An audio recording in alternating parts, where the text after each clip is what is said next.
All right, glad to have you with us today as we continue our daily Bible reading. I'm Todd, and this is George. This is your last week with us. It's the last week of the George and Todd show. So we've enjoyed this time together. We'll continue this as we continue our Bible reading. But we are in Joshua for the Old Testament, beginning in chapter 19, and we're actually going to get into Judges as well today. So we're just flying through the Old Testament books here, moving right along. So turn it over to George here as he starts to lead us through the second half of the book of Joshua. We have the last 5 chapters of Joshua and the first 5 chapters of Judges today. And we'll start with chapter 19 of Joshua. This continues the allocation of the lands of Canaan to the 11 tribes that started in our last session. And then in this chapter, the lots of Simeon, Zebulun, Issachar, Asher, Naphtali, and Dan are detailed.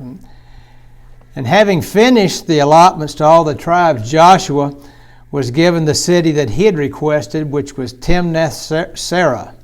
And that was in the hill country of Ephraim. And I think it's probably important that Joshua and the priest Eleazar announced the division of the land to each tribe in front of the tabernacle, and possibly that's to emphasize that they had apportioned the land just as God had commanded. Okay. Maybe that gave it a little bit of authority in case anybody wanted to question it. Right, kind of have that symbol of God's approval right there. And authority there. Yeah. Yep. Then in chapter 20, God tells Joshua to designate cities of refuge, just like he had instructed Moses to do previously. And then the rest of the chapter goes through the rules for using those cities. It details those again. They're not any different than what Moses had used, but felt like they needed to tell them again, so they do. Mm-hmm. All right. You know, I'm curious. I need to look forward and see if there's any account in the Old Testament of a city of refuge actually being used for its intended purpose. So that's something to look up. I can't recall a story of someone fleeing to a city of refuge. There must be one in there. So I can't think of any either. Some homework for you, right? I kind of thought that was a place where if you accidentally or killed somebody, that you could just go seek refuge there, and that was the end of the story. But apparently there was.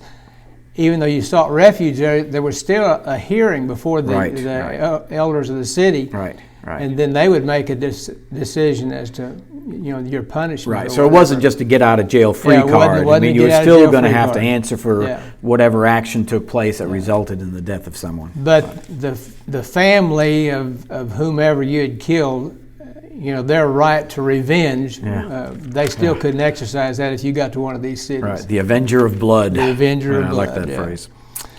Chapter 21, in that chapter, the tribe of Levi, they have not been given any land allocation as a tribe, and they approached Eleazar, again the priest, who's helping Joshua, reminding them that God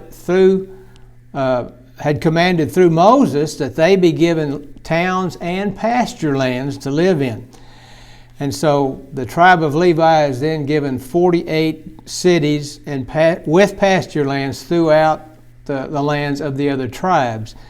And the rest of chapter 21 lists those cities that were given to the Levites and the tribe in which those cities were located. Mm-hmm. Mm-hmm. Then in chapter 22, Joshua assembles the tribes of Reuben and Gad and the half-tribe of Manasseh and commends them for their great service in the conquest of Canaan. And he blesses them, and then he releases them and sends them back across the Jordan to the lands that they had requested on the other side of the Jordan. So they had kept their agreement. And this has been kind of a story running through Deuteronomy and now in Joshua. So they did fulfill their obligation to fight on the west side of the Jordan, Yeah. and then go back to that land that they were happy with on the east side of the Jordan. They were given that land on the other side of Jordan under the condition that they fulfill their responsibility to fight with their brothers. Right. And Joshua said, "Hey, you've kept Yep. you've kept your word. Go back and enjoy this beautiful land." He gave him an attaboy and patted him on the back There you go. and sent him back across the Jordan. Right. But something happens on But the way something back. happens, you know. You just think it's the end of the story. That's right. They build it, and the scripture says, an imposing altar by the Jordan. And when news of this altar gets back to the rest of the Israelites, they are incensed, and they're ready to go to war with the 2.5 tribes and destroy them because they think they've already turned to idolatry. Yeah, they almost see this as an act of rebellion or an act of Yes. separation between those 2.5 tribes and the rest of Israel, and not just politically, but they also see that religiously, as they may be turning to a false god or Exactly. leaving the worship of Yahweh. Yeah. But fortunately, before they go and start banging heads, they decide to send a delegation and talk first and ask for an explanation. Right. Before they go to war with their brothers. And so this delegation is told that the altar was actually intended to be a witness between them and the 12 tribes together, that they worship together and they serve their Lord together, and to serve as a monument to prevent idolatry. Right. And so, even though no one was really wrong in this situation, and they almost came to blows over something that they didn't need to, but the apology is accepted and war is averted, and the 2.5 tribes get back across to their lands, and the other tribes go back, put their swords and shields up, and things are okay. Right. Yeah, a great illustration of working out the problems before they escalate. Yeah. You know, that's that first impulse was to attack, go to war. I think that's one of the terms that's used, that they were going to go to war against the 2.5 tribes. But just talk things out and figure out what was the motivation behind this. Yeah. And when they say go to war, they mean wipe them out. That's right. You know, treat them like the Canaanites. Yeah. Then in chapter 23 it says, Joshua is now an old man. Now if you'll remember back to chapter 13, we read there that Joshua was getting old and stricken in years. And now in chapter 3, we're probably 10, maybe 20 years after chapter 13. So I think that we can now say Joshua really is getting old. He's getting up there. Yeah. And so anyway, Joshua calls the different heads of the Israelites together, and he gives the first of 2 speeches which mark the end of his life. Right. And he reminds them all of what God had done for them to give them possession of the promised land. He reminds them that God expected them to expel all the remaining enemies from their lands. He exhorts them to remain faithful to God and to stay away from the idols of the Canaanites. And he encourages them that no enemy will ever prevail against them as long as they remain faithful to God. Yeah. And there's enough evidence in that he shouldn't have to remind them, but anyway, he does. His speech, and it's going to continue in the next day's reading too, it seems much more positive and optimistic than Moses' speech in Deuteronomy. I don't know if you felt that. Joshua seems to be a little more upbeat in his visioning of the future. Yeah. Not that he should be, but he is. Yeah. But as he continues his speech, he does remind them of the dire consequences of being disobedient. Yes, that does come in. But he says if you worship their idols, if you marry their women, he says they'll become snares and traps to you. They'll be a scourge to your side. They'll be a thorn in your eyes until you perish from the promised land. And he reminds them that God had fulfilled every single promise that he had made to them because they were obedient. But if they revolted from his service, they would be utterly destroyed and gone from the promised land.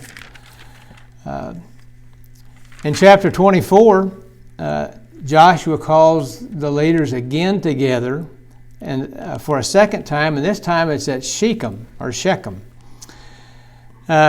There's some debate as to why this meeting was called at Shechem, since the tabernacle we talked about last week was permanently now at Shiloh. But Shechem is a special place in the history of the Jews.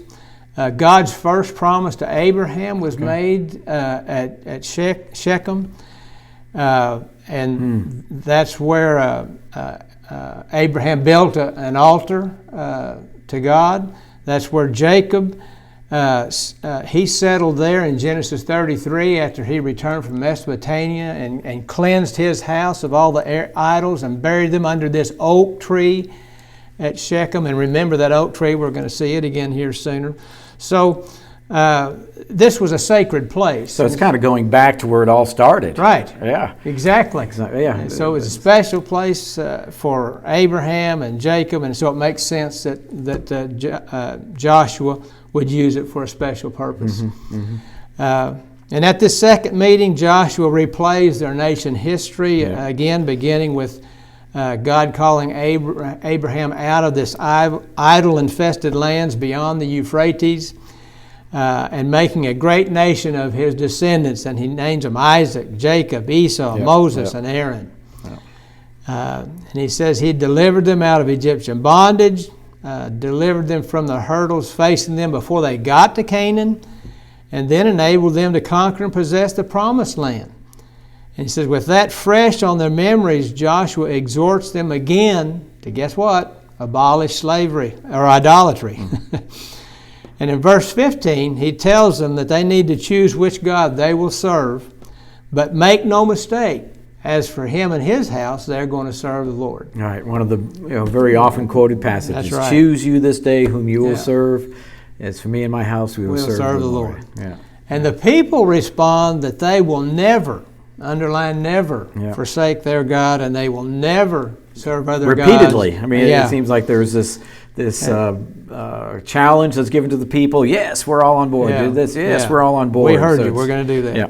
And Josh reminds them again of the dangers of disobedience. And and again, they promise that they're going to be obedient. And so he tells them again to put away strange gods, worship God alone. And the people again promise to be obedient. And so Joshua renews the covenant, just like Moses had done that we discussed back in Deuteronomy 29.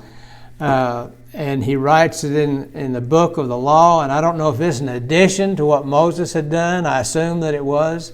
But commemorates it with a stone memorial at probably that same oak tree at Shechem that Abraham and Jacob had used. And then he sends the Israelite leaders home. And Joshua dies at the age of 110 and is buried in the city that was allotted to him. And that brings the book of Joshua to an end. Well, there's a neat little mention there at the end of 24 about Joseph's bones, which they've been carrying with them, is going to be buried at Shechem as well in a tract of land that Jacob had bought. And so there's this real beautiful connection between the end of the book of Joshua with them possessing the land with the patriarchs. And there was a promise about the bones of Joseph, right? Yeah. And that was a fulfillment of that. That Joseph would be brought back to the promised land. So there it is. Yeah, and there they are. They're in the land now. All right, so everything is great. Everything's just going to be rosy, and things are just going to be all uphill from here, right? When we get to the book of Judges. Maybe not. All right, we know the story, but. So in Judges 1, Joshua really had left the Israelites in great shape, but there wasn't another leader like Joshua to come and take his place. So God tells Judah to take the lead and to finish the job of conquering his lands. And Judah, in turn, turned to Simeon and asked them to help them clear the rest of their land, and then they would help Simeon clear the land that they'd been allotted. And they do that, and they're successful. in their individual conquest of the tracts of land that God had given them. Mm-hmm. However, the other tribes were not quite as successful. Yeah, there's a phrase that I noticed that repeated over and over. I see it in verse 27 of chapter 1. But Manasseh did not drive out the people. And that seems to be a refrain which each one of the subsequent tribes, they did not drive out the people. No. So the land had been allotted, and there it is. And the tribes had gone to possess that land, but then they didn't finish the job. Yeah. Well, it seems a lack of faith and disobedience, resulted in their failure to move the enemies out of the land. But instead of killing them all, and that was their direct command, kill them all, they decided, well, we'll make slaves of them, in some instances. And in others, they were just unable to defeat them, so they just let them stay there. Right. And a sad story, I think it's sad, that we'll read more about in Judges 18, the tribe of Dan is completely unsuccessful, and they don't get to take any of their land. They have to go somewhere else to find a land for their tribe. So it's really sad that the Israelites failed to take what the Lord had given them and promised them.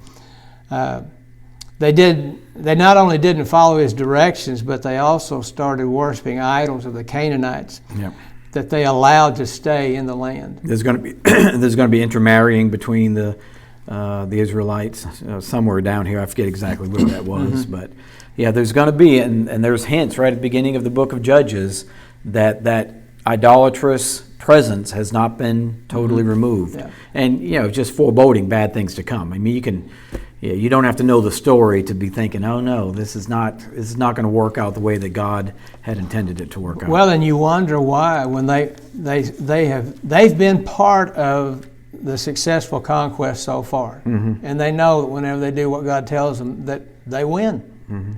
But for some reason, when it's just, say, the tribe of Dan fighting for its land, they don't do that. Anyway, chapter 2 says, the angel of the Lord. And this, more than likely, when it says the angel of the Lord, is probably this same angel that appeared to Joshua before the battle of Jericho, who identified himself as a commander of the Lord's army, which was, again, probably God, just in a perceivable human form. But this angel of the Lord tells the Israelites that their disobedience was the reason that they were unable to complete the conquest of their lands. Said they hadn't destroyed all the Canaanites, they hadn't torn down all the pagan altars as they'd been commanded. So therefore, God wasn't going to drive their enemies out as He had done previously, that their enemies would become their adversaries. And as long as Joshua and those of his generation were alive, the Israelites were faithful. But when they all died, the people turned from God and almost looked like they just dove into idolatry. And throughout the rest of Judges, we see this pattern that's described in this chapter, where God's anger delivers the Israelites to their enemies. The Israelites are oppressed. They repent. God raises up a judge who is going to be a righteous, usually a military leader, and that judge restores the people. Then the people dissipate the judge, and God lets their enemies come in and punish them again, and the cycle just repeats itself. This repeating cycle in chapter 2, beginning in verse 16, which gives you an outline basically of what the book of Judges is all about. But even before that cycle, there in chapter 2 and verse 10, right at the beginning of the April 24th reading, after that whole generation had been gathered to their ancestors, another generation grew up who knew neither the Lord nor what the Lord had done for Israel. And so I know that passage has been used often to remind us that we are one generation away from apostasy and how important it is. And this was emphasized in Deuteronomy. Parents, you teach your children so that they know and pass it on from one generation to another. And that hadn't happened in the way that God had intended it to happen. So, well, that actually started back with the Passover. And God's direction to them at that time was, when you celebrate the Passover, you get the family together and you tell them what I have done. And they were supposed to do that Right. all the time. They just hadn't done it. Yeah. But this cycle, from what I can tell, repeats itself for the next 450 years. I mean, it's not over soon. Yeah. Yeah. And you know, a lot of times we can see this in our own personal lives as well. You know, we cry out to the Lord. That's a phrase that's used often in Judges. They cried out to the Lord when things get tough, and then God delivers out of His mercy and His kindness. He delivers us in one way or another. And then when we are feeling good again, we tend to drift away from God, and we cry out to Him again. So as we point our fingers at the nation of Israel, we need to internalize and personalize this as well. Yeah. Is this a cycle that we get ourselves in as well? And it is true. And until Yeah, when you're pointing one at them, you got three pointing back at you. Exactly. So everything that was written in the past, written for our instruction. That's what Paul says later on in Romans. So. Okay, chapter 3. Chapter 3 lists the nations that were left in Canaan to test the Israelites, and how the Israelites angered God by intermarrying with them. And that word test is used a couple of times there in chapter 3. Interesting. And actually, intermarrying hadn't been mentioned until now, and it's just another sign of the further degradation of the Israelites as they ignore God's directions. The king of Mesopotamia is allowed to enslave the Israelites for 8 years before the people repent, and then God empowers Othniel to lead the Israelites to victory, and then they enjoy 40 years of peace. But Israel can't stay faithful, and the cycle continues with two more judges. Ehud, who killed Eglon, the king of Moab, and Shamgar, who battles the Philistines. With an ox goad. And very interesting stories here as you read about the judges and their conquests. Yeah, Ehud killing Eglon is, apparently the king was so fat that when Ehud stabbed him that he couldn't get the knife back. He couldn't get it. He was just enveloped by the fat. It's interesting stories. Yeah. Chapter 4, there's more disobedience and rebellion, and it brings, as always, brings on the defeat by the Canaanites. The Israelites' cries of repentance causes God to raise up Deborah and Barak, her chosen military leader, to deliver the Israelites after 20 years of subjection. And this chapter shows how Deborah goes into battle with Barak against Sisera, who's the commander of Jabin, the king of Canaan's army. And Barak tells Deborah he isn't going into battle if she doesn't go with him, which I thought that was kind of an unmanly thing to do. Yeah, really. Yeah. But she tells him she'll surely go, but that the victory will be given to a woman. Right. And that turns out to be true, but it's not to Deborah. Sisera escapes the battle as his forces are being routed, and he seeks refuge in the tent of a woman named Jael. And as he sleeps in her tent, she drives a tent stake through his temple, and then tells the pursuing Israelite army that the man they're looking for is in her tent. Right, and she gets the glory. And she gets the glory. And so what Deborah said is fulfilled in her victory. Yeah. And then there's this big psalm, Deborah's song. Chapter 5 is the triumphant song of Deborah and Barak and their defeat of Sisera, the captain of the Canaanite armies. And if you read about this song, some scholars go into great detail to describe the poetry. They try to interpret it, and they just admit that parts of it they really don't understand. But they go into great lengths to say that this part is being sung by Deborah, this part is being sung by Barak, and this part is a duet where they're both singing together. If that interests you, then you can do some research in that area. Right. But chapter 5 ends with a statement that the children of Israel have peace for 40 years. Right.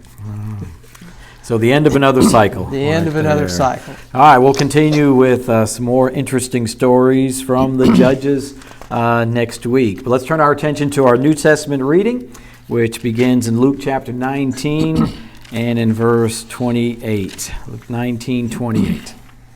We just have 4 chapters in the New Testament for reading this week, but they're pretty important chapters. Not that all of them aren't, but this is... We're getting into the end of Jesus' life, Holy Week, and the events, the Lord's Supper, and those events in the upper room. Yeah. And if you're wondering why our reading from last week stopped in the middle of chapter 19, I think there's a good reason, because starting in verse 28, Luke begins to tell the story of the last week of Jesus' life leading up to the crucifixion. So that's probably why we made that separation. Matthew, Mark, and John will record these same events and with some minor changes. But our readings today, they don't complete all of that week, but we'll finish with Jesus partaking of the Passover with his apostles and his arrest. In verse 28, Jesus is continuing his march to Jerusalem. Right. And in 29, he begins his entry into Jerusalem, riding on a donkey. And there's this huge crowd that's been following him, and they're lining the road and as he enters Jerusalem, and they're praising Jesus. They're crying out, "Blessed is the King who comes in the name of the Lord." And they were praising him for all the mighty works that they had witnessed him do as they'd followed him along. Palm Sunday. This is Palm Sunday, because some of them threw palm branches down in front of his path. Some of them threw their cloaks down in front of his path as he made this triumphal entry in Jerusalem. Jesus enters Jerusalem as the Messiah, but unfortunately it's not the Messiah that many of these Jews were expecting. And it says there that Jesus wept over the coming destruction of Jerusalem, and referring to what's going to happen at the hands of the Roman army there in AD 70. And it says if they had only listened to God's messengers, God's prophets down through time, or Jesus himself, they could have avoided the destruction that's coming in Jerusalem. And Jesus weeps over that fact. As Jesus arrives in Jerusalem, he goes directly to the temple to teach, but he has some house cleaning to do before teaching begins. That's a nice way to put it. And he runs the money changers out of the temple. And then begins to teach daily in the temple while the chief priests and scribes are plotting to kill Looking him. for that right opportunity, and it's difficult because Jesus has a large following. They have to balance this hatred of Jesus with maintaining a good reputation with the people. And so it's really that they're kind of in a difficult situation.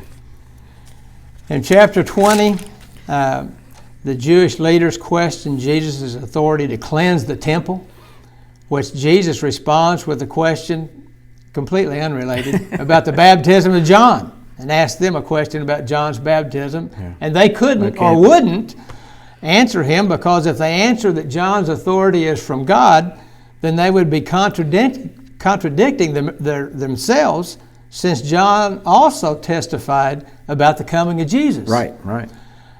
So you can't praise John and then condemn Jesus. You can't do that. So one more attempt to entrap Jesus fails. But the Pharisees and Sadducees, they're not about to quit. Jesus tells the parable of the wicked tenants, which further irritates the Jewish leaders, because they know that they're the wicked tenants that Jesus is talking about in the parable. And they respond that parable's not true. It's impossible. And so Jesus quotes Psalms 118:22, which basically is the same as the parable that he just quoted. And he asked them what that passage meant. Well, they're outfoxed again, and they're just livid. But they can't move to have Jesus arrested, as you said, because he's still popular with the crowd that escorted him in Jerusalem. And so the scribes and Pharisees, they change their tactics, and they get some other people to approach Jesus. And instead of verbally attacking Jesus, then they address him as Master and say that we know that you teach the truth of God. And then they ask him, is it right to pay taxes to Caesar? They're trying to trap him into saying something that will give them some legitimate reason to arrest him. Yeah. But Jesus doesn't fall for this trap either. And he tells them, you need to give to Caesar what's Caesar's and give to God what is his. Mm-hmm. So next, the Sadducees try to trap Jesus with a question about the resurrection. And that's kind of odd since they don't believe in the resurrection anyway. Right. But they try to trap him there. And the question has to do with a woman whose husband dies and she marries his 6 brothers in succession and they all die. Right. And so in heaven, which of the 7 men is going to be her husband? Right. And Jesus' response to them is, you just don't understand Scripture, nor you don't understand the power of God. And afterwards they're going to be asking him, they won't be asking him any more questions because they can't catch him. But Jesus doesn't quit asking them questions. He asked them how they can claim that the Messiah is a son of David, and he quotes Psalms 110 verse 1 where David claims that the Lord is his Lord. Yeah. And Jesus then gives his disciples a scathing warning about the hypocrisy of the scribes and Pharisees. Mm-hmm. Then in chapter 21, Jesus notices those giving in the temple. Yeah. And notice how the widow gives 2 mites, and he declares that she gave more than all the rich people had given, and that this widow is the epitome of true religion, while the Pharisees and Sadducees are really the epitome of false religion. Jesus then foretells the destruction of the temple, and he says it'll be preceded by false teachers, which we've seen, worsening world political situations, international crises, worldwide calamities, persecutions, and the preaching of the gospel. And in verses 25 and 28 of chapter 21, I think those verses refer most likely to the coming of Jesus. And it's a pretty unsettling section, really. But Jesus then tells the parable of the fig tree.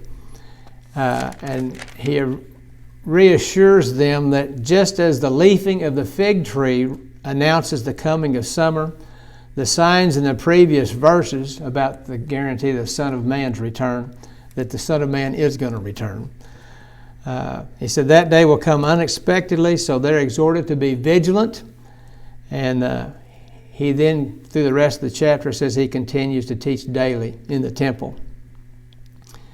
And of course, just a historical note, in AD 70, Jerusalem is destroyed by the Roman armies. And in fact, some of the teachings of Jesus, as you read through history, the ones who listened to this could tell, this is going to be the end. Mm-hmm. And so there were some Christians who were able to escape Jerusalem before the Roman armies actually sealed it off and all the terrible things happened in Jerusalem. Mm-hmm. But there were some people who still thought, no, Jerusalem will not fall, this is God's holy city, and had that confidence in the buildings that stayed to the bitter end, and then there was all these terrible things that happened to them. So he foretells the destruction of Jerusalem, and, and that's exactly what happened. Yeah. Chapter 22, we end our readings there. It's a long chapter, and we'll go through the first 53 verses there. But as we start chapter 22, the feast of the Passover is approaching. One might think that since that's an important Jewish holiday, that the chief priests and the Pharisees would take some time off from persecuting Jesus, but they did not. They continue to try ways to arrest Jesus, and Judas helps them out. They find an ally in Judas by making a deal with the Jewish leaders to betray Jesus in such a way as to not incite the multitude. They want to do it privately. Mm-hmm. Try to get to know some of Jesus's habits, where he's going to be, and eventually, where's a quiet place that we're going to be able to arrest him, and Judas is going to lead him to the garden. And Jesus is, as we've talked about for the last couple of times, Jesus frequently takes his apostles to times of prayer. And so Judas knows that he's going to be going to pray. That'll be a good time. So, Jesus eats his Last Supper with celebrates the Passover with his apostles, and during that time, he institutes the Lord's Supper. And during that meal, he also reveals that one of the 12 are going to betray him. And of course, they're all looking at each other. Is it I? Is it I? Is it you? But that also leads to another argument between the 12 as to which of them is the greatest. And Jesus tells them that they need to be focused on service to others and not on lording over others, and that he's going to give them a kingdom just like his Father had given to him, where they would eat at his table and sit on thrones, judging the 12 tribes of Israel. And it's obvious that they don't understand what he's telling them. But Jesus tells Peter specifically that he's prayed that his faith will not fail him. And Peter immediately swears his allegiance to Jesus and that he will always be by his side. And Jesus tells him, as we all know, that you'll deny me 3 times before the cock crows.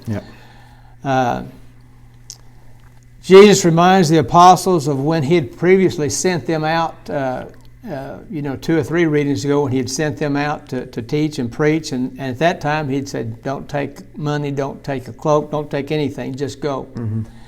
Which meant they weren't going to be gone for very long. But now he changes his direction. He tells them that they're going on a longer journey with many trials and dangers. And you need to take money. You need to take clothes. A little shift in strategy here now. And Luke is the only one that includes in the directions, if you don't have a sword, get one. And now that is not that Jesus is advocating violence, but he is emphasizing that their life was about to change dramatically. And as they're going to be traveling, there's lots of highwaymen, robbers, thieves on these roads. It's a dangerous situation. And so he tells them that they need to be prepared. This is not going to be a short journey. They're not going out for a couple of days and be back. They're going to be, and they're going to be on their own. It's not surprising that the apostles don't understand what Jesus is telling them, and he just kind of ends that conversation. Luke then takes the story from the upper room where they've been, and they go out to the Mount of Olives where Jesus went to pray. And he told the apostles to pray that you will not fall into temptation. However, they immediately fall to sleep while Jesus is praying. And this is where we see that Jesus is very emotional. He's in agony. And he prays, Father, if you're willing, let this cup pass from me, but not my will, but yours be done. And Jesus is in such agony that God sends an angel to comfort him. This time of prayer is interrupted by a crowd, including Judas, the chief priest, and officers of the temple guard and Roman soldiers. And they come to arrest Jesus. And Judas betrays Jesus with a kiss, and Jesus is arrested. And then finally in verse 53, Jesus rebukes them as cowards. He says they're cowards for coming for him with swords and clubs rather than arresting him openly in the temple. He says, I've been there every day teaching. Not like I've been hiding. I've been there every day teaching. And it had been the thing to do there. But Jesus acknowledges that this would be the hour of his opponents and that God was going to allow the power of darkness to do what it wanted to with his Son. And there we end with verse 53. We leave them there at the arrest, and then we'll have the trial and the crucifixion. Next week. And actually, I think getting to John, the beginning of the Gospel of John, next week. So, all right. Well, George, thank you for being with us this month. And continue to encourage everyone to continue their reading. And keep up your reading. Keep it up, and we will see you next week, or I'll see you next week. Thanks a bunch. God bless.